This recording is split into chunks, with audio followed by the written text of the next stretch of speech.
आप सुन रहे थे मेरे साथ कितनी मोहब्बत है। कितनी मोहब्बत है भाग 46। मीरा की कही बात से अक्षत शर्मा कर वहां से चला गया। मीरा भी उसके पीछे बाहर चली आई और तनु निधि में शामिल हो गई। धूमधाम और बैंड बाजे वाले के साथ अर्जुन की बारात रवाना हुई। अक्षत और लक्ष्य को लेकर जीजू आगे चले आए और डांस करने लगे। ये देखकर निधु, तनु, सुनीता और मीरा भी वहां चली आई। सभी खुशियां मना रहे थे। विजय दादू बहुत खुश थे। घर में नया मेहमान आने वाला था। अर्जुन घोड़ी पर बैठे बैठे ही डांस कर रहा था। अक्षत की नजर मीरा से मिलती तो दोनों मुस्कुरा उठते। मीरा अक्षत को देखते हुए मन ही मन कहने लगी, कब आएगा वो दिन जब आप नशे में कही बात हमसे पूरे होश में कहेंगे। उधर अक्षत मीरा को देखते हुए सोच रहा था, बस भाई की शादी हो जाए, उसके बाद मैं घर वालों से साफ कह दूंगा कि तुम सिर्फ मेरी हो। बाराती आगे बढ़े। नीता की शादी के लिए जो गेस्ट हाउस बुक हुआ था वो ज्यादा दूर नहीं था। सभी नाचते गाते वहां पहुंचे। दरवाजे पर नीता की बहनें फूलों की थालियां लेकर सबके स्वागत के लिए खड़ी थी। जैसे ही बारात दरवाजे पर पहुंची, अर्जुन घोड़ी से नीचे उतरा और अक्षत व जीजू के साथ आकर खड़ा हो गया। अर्जुन का तिलक हुआ, उसकी आरती उतारी गई। लड़कियों ने फूल बरसाए। बहुत ही ग्रैंड वेलकम हुआ था उसका। सभी बाराती अंदर चले आए। स्टेज के सामने लोगों के बैठने के लिए सोफे और कुर्सियां लगी थी। अर्जुन सामने स्टेज पर पड़ी कुर्सी पर आकर बैठ गया और उसकी बगल में आ बैठा अक्षत। अर्जुन ने देखा तो कहा, तू अपनी भाभी की जगह क्यों बैठा है? हक बनता है मेरा, अगर भाभी को यहाँ बैठना है तो नेक देना होगा। अक्षत ने कहा, अभी मेरी शादी तो हो जाने दे, उसके बाद जो चाहिए मुझसे ले लेना। अर्जुन ने कहा, देख रहे हो जीजू, सरेआम रिश्वत ऑफर की जा रही है। अक्षत ने पास खड़े जीजू से कहा। जीजू ने अर्जुन की ओर देखकर कहा, ना ना साले साहब, पिघलना नहीं है। अर्जुन ने जीजू को घूरा तो जीजू अक्षत के साइड आकर बोले, देखो साले साहब, माना कि आप बड़े हो, लेकिन मेरे फेवरेट तो मेरे छोटे साले साहब ही रहेंगे। लव यू जीजू, अक्षत ने कहा। लव यू टू साले साहब, जीजू ने भी उतने ही प्यार से कहा। कभी कभी तो मुझे आप दोनों पर शक होता है। अर्जुन ने कहा। छी, कैसे बातें कर रहे हो? मेरे पास मेरी तनु है, जीजू ने कहा। और मेरे पास मेरी मीरा है। अक्षत ने सामने बैठी मीरा को प्यार से देखते हुए कहा। तो फिर जाकर मीरा के पास बैठना, यहां क्यों बैठा है? अर्जुन ने कहा। उसके साथ भी बैठूंगा, पर वहां नहीं, यहां फुल कॉन्फिडेंस के साथ। और आप और जीजू अगल बगल खड़े हम दोनों पर फूल बरसाएंगे। उफ, ये मेरे ख्यालात, अक्षत ने नौटंकी करते हुए कहा। जीजू और अर्जुन हंस पड़े। कुछ देर बाद नीता दुल्हन के जोड़े में सजी अपनी सहेलियों और बहनों के साथ आई। अर्जुन उठा और स्टेज से नीचे चला आया। उसने नीता की तरफ अपना हाथ बढ़ाया और उसे लेकर स्टेज पर आ गया। लेकिन नीता स्टेज पर अक्षत को देखकर हैरान थी। वो सीट पर फैलकर बैठा था। नीता के पीछे पीछे उसकी बहनें भी चली आई। अक्षत नेक के लिए अड़ गया तो नीता ने मुस्कुराते हुए कहा, बताइए क्या चाहिए आपको? जो आप देना चाहें, अक्षत ने मुस्कुराकर कहा। नीता ने अर्जुन की ओर देखा और फिर थोड़ा अक्षत की ओर झुककर उसके कानों में धीरे से कहा, मीरा और आपके रिश्ते की बात घर में कर देंगे पापा से। अक्षत ने सुना तो मुस्कुराने लगा। वह हैरान था कि घर में सबको उसके और मीरा के बारे में पता है। वह उठा और नीता को गले लगाकर कहा, लव यू भाभी। उसने खुद नीता के दोनों हाथ पकड़कर अर्जुन की बगल में बिठा दिया। नीता खुश थी कि उसे अक्षत जैसा प्यारा देवर मिलने वाला है। हंसी मजाक के बाद वरमाला का समय हुआ तो निधि, तनु और मीरा भी स्टेज पर चली आई और अर्जुन वाली साइड आकर खड़ी हो गई। अक्षत और जीजू भी उस ओर चले आए। अक्षत मीरा की बगल में आकर खड़ा हो गया। उसने मीरा की हथेली से फूल उठाए और सामने देखने लगा। मीरा ने उसकी ओर देखा तो अक्षत ने अपने कंधे से मीरा के कंधे पर हल्के से मारा और सामने देखने का इशारा किया। बेचारी मीरा सामने देखने लगी। अर्जुन की हाइट नीता से थोड़ी ज्यादा थी और उसके बाद वह और भी तनकर खड़ा हो गया। नीता का हाथ वहां तक नहीं पहुंच पा रहा था। अर्जुन उसकी ओर आया और नीता को चिढ़ा रहे थे।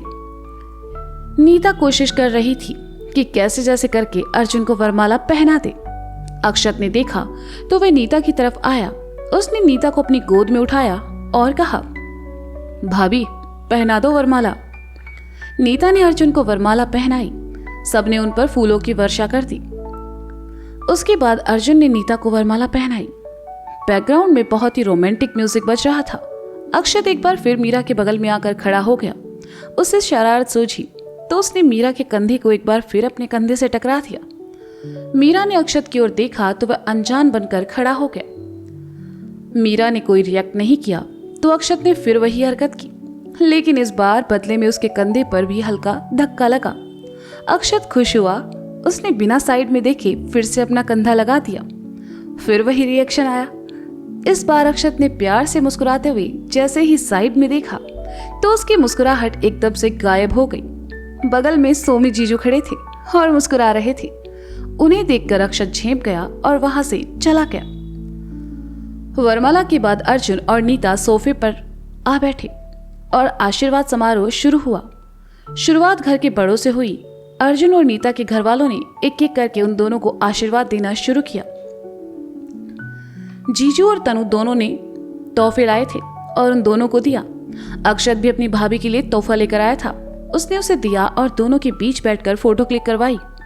जब आखिर में फैमिली फोटो की बारी आई तो दादू दादी, विजय राधा और सोमित जीजू, तनु दी, अर्जुन नीता के पीछे खड़े हो गए। काव्या उन दोनों के बीच आ बैठी। सुनीता और लक्ष्य अर्जुन की साइड में खड़े थे और निधि अपनी भाभी की साइड में सोफे के हत्थे पर बैठी थी। अक्षत भी निधि की साइड आकर खड़ा हो गया। उसने देखा सब है, मीरा नहीं। जैसे ही कैमरामैन ने फोटो लेनी चाही, अक्षत ने उसे रोका और इधर उधर देखा। मीरा नीचे साइड में खड़ी थी। अक्षत मीरा के पास आया और उसका हाथ पकड़कर उसे स्टेज पर लेकर आया। जगह ना होने की वजह से वह नीचे ही बैठ गया, नीता के आगे। मीरा को खड़े देखकर उसने उसका हाथ खींचकर उसे भी नीचे बैठाते हुए कहा, तुम भी इसी परिवार का हिस्सा हो। कैमरामैन ने फोटो ली और उसके बाद सभी नीचे चले आए। स्टेज के साइड में ही स्पीकर्स लगे थे। नीता की बहनें और सहेलियां नीता और अर्जुन को पकड़कर वहां ले आई और दोनों को डांस करने को कहा। अर्जुन और नीता ने बहुत ही रोमांटिक गाने पर डांस किया। सभी बहुत खुश थे। उसके बाद लड़कियां नीता को वहां से ले गई। निधि, लक्ष्य, काव्या को भूख लगी थी तो वे तीनों बाहर लॉन में चले आए। निधि काव्या का हाथ पकड़े हुए लॉन में घूम रही थी कि लक्ष्य उन दोनों के लिए कुछ खाने को ले आया। निधि, लक्ष्य और काव्या तीनों साथ साथ खा रहे थे। तभी हनी वहां आया और निधि से कहा, अकेले अकेले? अरे तुम कहाँ थे? दिखाई नहीं दिया आज। निधि ने हनी से कहा, आज एग्जाम थी मेरी तो उसी के लिए आउट ऑफ टाउन था। बस अभी अभी पहुंचा हूं तो पता चला कि बारातियों का स्वागत तो हो चुका। हनी ने हंसते हुए कहा, अच्छा जी, तो अब कर लो खातिरदारी। निधि ने इतराते हुए कहा, बिल्कुल मैडम, बंदा हाजिर है, बताइए क्या किया जाए। हनी ने अदा से निधि की आंखों में झांकते हुए कहा तो निधि मुस्कुरा दी। फिलहाल तो भूख लगी है, कुछ खिला ही दीजिए, निधि ने कहा। जी जरूर, कहकर हनी चला गया। निधि काव्या का हाथ पकड़े आकर कुर्सी पर बैठ गई। लक्ष्य किसी काम से चला गया था। हनी ने प्लेट में निधि के लिए कुछ मीठा और स्नैक्स रखा और आकर उसके सामने बैठ गया। काव्या निधि की बगल में ही बैठी जूस पी रही थी। हनी ने प्लेट निधि की ओर खिसकाकर कहा, वैसे बड़ी मतलबी हो यार तुम। कैसे? निधि ने कहा। ये भी नहीं पूछा कि कैसा हूं मैं, हनी ने मुंह बनाकर कहा। अरे यार, इसमें कौन सी बड़ी बात है, लो अभी पूछ लेती हूँ, बताओ कैसे हो तुम, निधि ने कहा। बहुत बुरा हाल है, कुछ अच्छा नहीं लगता, ना भूख लगती है ना नींद आती है, हनी ने निधि को देखते हुए कहा। ऐसा क्या? निधि ने अपनी पलकें झपकाते हुए कहा।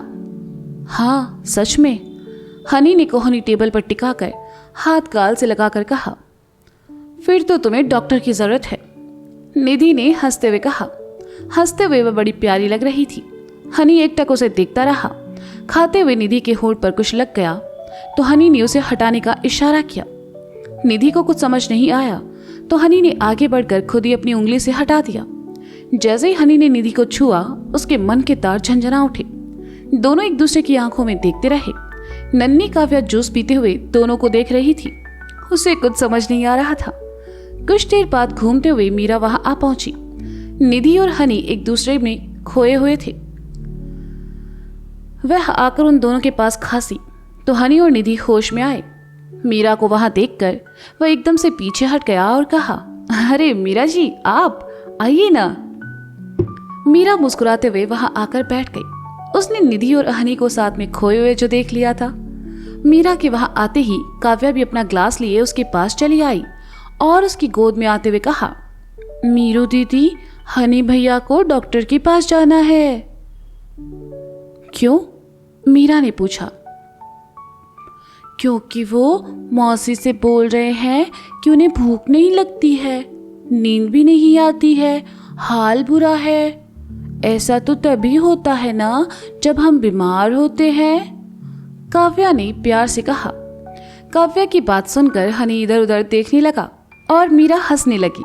उसने काव्या के बाल ठीक करते हुए कहा, ये दिसंबर का महीना है काव्या, इस महीने में लोग बीमार हो ही जाते हैं। कहते हुए मीरा शरारत भरी नजरों से निधि को देख रही थी। हनी ने सुना तो उठते हुए कहा, मीरा जी, मैं आपके लिए कुछ ले आता हूं। हनी वहां से निकल गया। मीरा मुस्कुराते हुए निधि को देख रही थी तो निधि ने कहा, क्या है मीरा, घूरना बंद करो। क्या बात है निधि मैडम, आंखों में आंखें, होठों पर मुस्कुराहट, गालों पे ब्लश, सही है। मीरा ने निधि को छेड़ते हुए कहा। ऐसा कुछ भी नहीं है, निधि ने मीरा से नजरें चुराते हुए कहा। इश्क छुपता नहीं छुपाने से, मीरा ने कहा। स्टॉप इट मीरा, निधि ने उसे रोकते हुए कहा। सुनो, अगर कोई पसंद हो तो बोल देना चाहिए, ज्यादा देर करोगी तो पछताओगी, मीरा ने कहा। वाह वाह, ये बात भी कौन बोल रही है? मिस मीरा राजपूत, खुद तो भाई के सामने कुछ बोल नहीं पाती और मुझे ज्ञान दे रही है, निधि ने मीरा की पोल खोलते हुए कहा।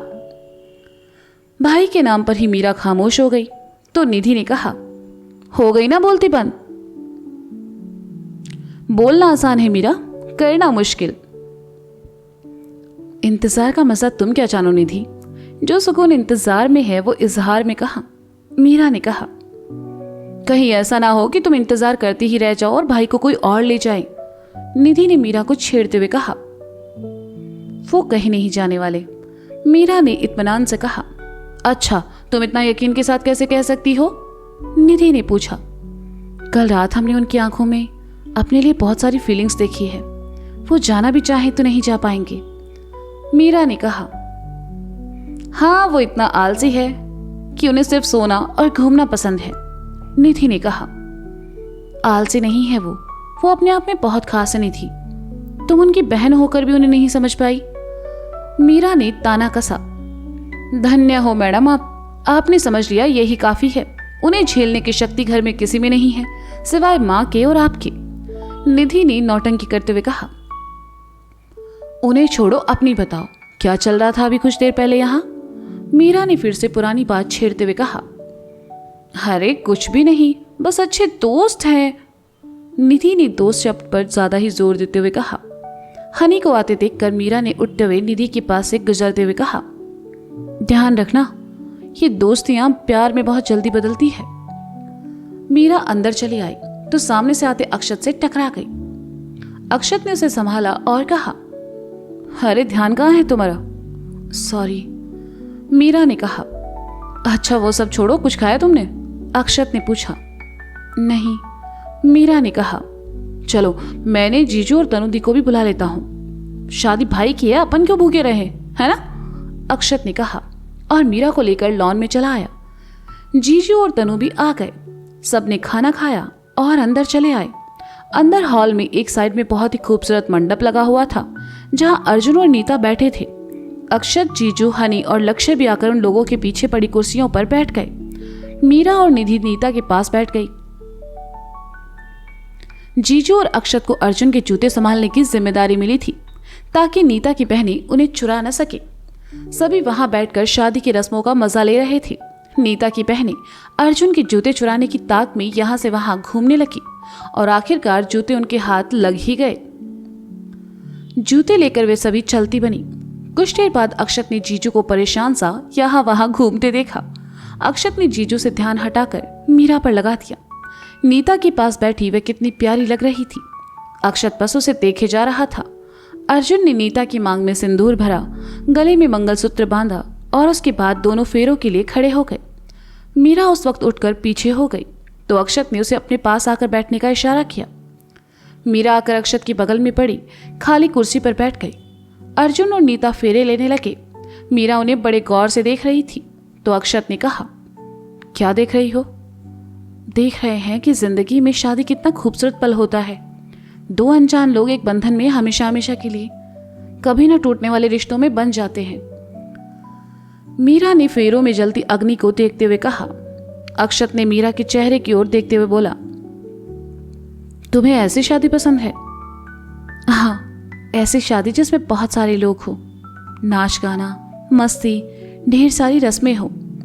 मीरा ने अक्षत की ओर देखकर कहा, ऐसा ही होगा। अक्षत ने कहा, मतलब? मीरा ने कहा, कुछ नहीं, शादी देखो। अक्षत ने कहा और दोनों एकटक अग्नि को देखने लगे। दोनों के ख्यालात इस वक्त एक ही थे। दोनों अर्जुन और नीता की जगह एक दूसरे को देख रहे थे। उधर जीजू घूमते हुए राधा के पास आए और कहा, मौसी माँ, किसी ने जूते चुरा लिए। अरे तो ये रस्म होती है बेटा, राधा के पास खड़ी नीता की दादी माँ ने कहा। उनकी इस बात पर जीजू ने चिढ़ते हुए कहा, रस्म है तो जीजा के जूते चुराए ना, बारातियों के जूते क्यों चुरा लिए? नीता की बहनों ने अर्जुन के जूतों की जगह जीजू के जूते चुरा लिए थे। राधा और दादी ने देखा तो हंसने लगी। बेचारे जीजू वापस मंडप में नंगे पैर ही चले आए। अक्षत ने देखा तो पूछा तो उन्होंने जूतों वाली बात बताई। अक्षत हंसने लगा और कहा, भाई के जूते तो मेरे पास है। जिसने भी मेरे जूते चुराए हैं ना, छोड़ूंगा नहीं मैं उसे, जीजू ने कहा। अरे छोड़ो यार जीजू, शादी एंजॉय करते हैं, अक्षत ने कहा। मंडप में सभी रस्में होने के बाद अर्जुन और नीता को खाना खिलाने ले गए। उनके लिए बड़ी सी टेबल पर इंतजाम किया गया जहां दोनों आकर बैठ गए। सबने खाना खाया। जीजू, तनु, मीरा, निधि और अक्षत पहले ही खा चुके थे, इसलिए वे सब बैठकर गप्पे लड़ा रहे थे। खाना खाने के बाद हॉल में सभी जमा हो गए। नीता की बहनें अर्जुन से जूतों के लिए नेक मांग रही थी, लेकिन अर्जुन के जूते तो अक्षत के पास थे, इसलिए उसने अर्जुन को जूते पहना दिए। बेचारी लड़कियां अक्षत का मुंह देखते ही रह गई। उनमें से एक ने कहा, जीजाजी के जूते तो यहाँ है, फिर हमने किसके जूते चुराए? मेरे, जीजू ने आकर बेचारगी से कहा तो बेचारी लड़की शर्माकर पीछे चली गई। माहौल हंसी मजाक से भर गया। विजय ने अपनी जेब से पैसे निकालकर शगुन दिया। सब रस्म में खत्म होते होते सुबह हो गई और उसके बाद विदाई का वक्त आया। विदाई के वक्त नीता की आंखें नम थी। वह अपने सभी घर वालों से मिली। सबने उसे ढेर सारा प्यार और आशीर्वाद दिया और विदा किया। सभी गाड़ियों में आ बैठी। बारात वापस रवाना हो चुकी थी। अर्जुन और नीता जिस गाड़ी से जा रहे थे उस गाड़ी को अक्षत चला रहा था और उसके साथ बैठे थे सोमी जीजू। नीता अभी भी थोड़ा सुबक रही थी तो अक्षत ने कहा, अरे यार भाभी, अब बस भी करो, अपने घर ही तो जा रही हो। जब आपकी वाली आएगी ना तब आपसे पूछेंगे ये बात। नीता ने अपने आंसू पोंछकर कहा, मेरी वाली नहीं रोएगी, देखना हंसते हंसते आएगी, अक्षत ने कहा। जीजू जो अब तक खामोश बैठे थे तपाक से बोल पड़े, वैसे भी एक कमरे से दूसरे कमरे में ही तो शिफ्ट होना है उसको, है ना आशु? सही पकड़े हैं, अक्षत ने हाई फाइव देते हुए कहा तो पीछे बैठी नीता हंसने लगी। उसे हंसता देखकर अक्षत ने नीता से कहा, बस ऐसे ही हंसते रहना है आपको, और जब भी घर की याद आए तो मुझे बताना, मैं लेकर चलूंगा ना आपको। अच्छा, अभी से भाभी की जी हुजूरी शुरू, अर्जुन ने ताना कसा। भाभी तो वैसे भी माँ जैसी होती है, और मेरी भाभी तो माँ भी है, दोस्त भी है और मेरी सपोर्टर भी, अक्षत ने कहा। जी देवर जी, देवर वैसे भी भाभियों के फेवरेट होते हैं, नीता ने कहा तो अक्षत खुशी से मुस्कुराने लगा। कुछ देर बाद सभी घर पहुंचे। राधा और बाकी घर वाले पहले ही पहुंच चुके थे। सबने मिलकर धूमधाम से नीता और अर्जुन का वेलकम किया। सभी अंदर चले आए। कुछ सोने चले गए, कुछ वहीं हॉल में पड़े सोफों पर बैठकर सुस्ताने लगे। निधि, मीरा और तनु नीता को लेकर नीचे गेस्ट रूम में चली आई। वहां घर की बाकी औरतें भी मौजूद थी। सभी नीता को देखकर उसकी तारीफ करने लगी। अर्जुन दूसरे रूम में आकर बैठ गया जहां जीजू, अक्षत और बाकी लोग भी थे। राधा ने रसोइये से कहकर सबके लिए नाश्ते का इंतजाम करने को कहा ताकि बाद में रस्में कर सके, और खुद दूसरे कामों में लग गई। विजय बाहर गेट के पास खड़े फोन पर शाम के रिसेप्शन का इंतजाम करने को कह रहे थे। तभी एक लड़का आया और उनको एक लिफाफा थमाकर चला गया। विजय जी उससे कुछ पूछ पाते, इससे पहले ही वह वहां से जा चुका था। विजय जी ने फोन जेब में रखा और लिफाफा खोला। उसमें कुछ तस्वीरें थी। विजय जी एक एक करके उन्हें देखने लगे। जैसे जैसे देखते गए उनके चेहरे के भाव बदलते गए। उन्होंने वहीं खड़े खड़े जोर से आवाज लगाई, अक्षत, अक्षत। बाहर काम करते हुए रघु ने देखा विजय जी गुस्से से अक्षत को बुला रहे हैं, तो वह भागता हुआ अंदर गया और अक्षत को बाहर आने को कहा। अक्षत को इस बात का कोई अंदाजा नहीं था कि बाहर क्या होने वाला है। वह विजय के सामने आया और कहा, आपने बुलाया? विजय ने हाथ में पकड़े फोटोग्राफ्स अक्षत की ओर बढ़ा दिए। अक्षत ने जैसे ही उन फोटोग्राफ्स को देखा, उसकी खुशी एकदम से गायब हो गई और उसने विजय की ओर देखकर कहा, पापा वो मैं। अक्षत आगे कुछ बोलता, इससे पहले ही विजय ने एक थप्पड़ अक्षत के गाल पर रसीद कर दिया। अक्षत का दिमाग झंझना उठा। उसने फिर भी सफाई देने की कोशिश की और विजय ने दूसरा थप्पड़ उसके गाल पर रसीद किया और अक्षत को घूरने लगे। अपने पिता से नजरें मिलाने की अक्षत में हिम्मत नहीं थी। वह सर झुकाए खड़ा रहा। विजय वहां से गुस्से में चले गए। तो बेचारा अक्षत 2 थप्पड़ खाकर भी चुप था। आप लोग तो जानते ही हैं कि उस लिफाफे में जो फोटोज थी वो क्या थी, क्योंकि आप ये कहानी पहले भी सुन चुके हैं, पढ़ चुके हैं। फिर भी एक एक्साइटमेंट तो रहती ही है। तो मिलते हैं कल। Bye bye.